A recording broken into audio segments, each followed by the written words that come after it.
Өңірдің асыл тұқымды мұғалжар жылқысына Қытай мен Жапонияның көзі түскен. Әуежайға барар алдында министр қаладан 30 шақырым жерде мұғалжар жылқысыны өсіретін шаруашылыққа соқты. Асыл тұқымды қамбар ата төлі қолдауды қажет етеді. Экспортқа Япония, Қытай сұрап отыр. Оларға біз ет жылқы беретін болсақ, қазақ жылқысыз қалады.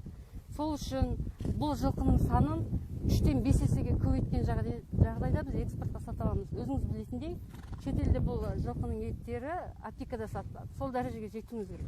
Мұнай, газ емес қой, таусылып қалатын. Ата-бабамыздан қалған ата кәсіп.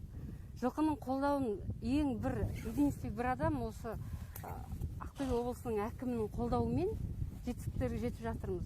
Ешкім қарап жатқан жоқ. Біз түсінеміз, себестоимость өзінің құны өте төмен. Оның төменділігін біз ата кәсіп ретінде пайдалануымыз керек. Әкімшіліктің айтып жатқан ұсыныстарын бәрін қолдайтын боламыз.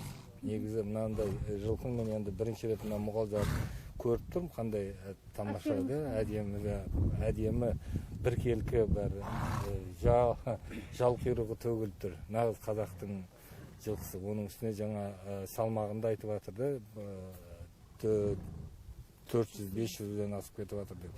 Сондықтан бұл бағытты қолдайтын боламыз.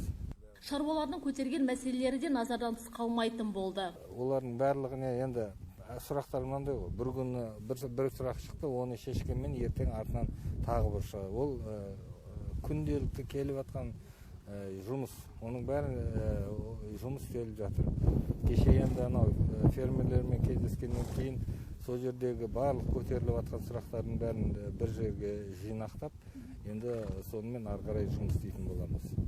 Осымен министрдің облыстағы 2 күндік сапар аяқталды. Жергілікті шаруалардың ұсынысы мен тілегін арқалаған Сапархан Омаров бірнеше мәселенің шешімі уақытты талап ететінін жеткізді. Шешілер түйіні келер күннің еншісінде.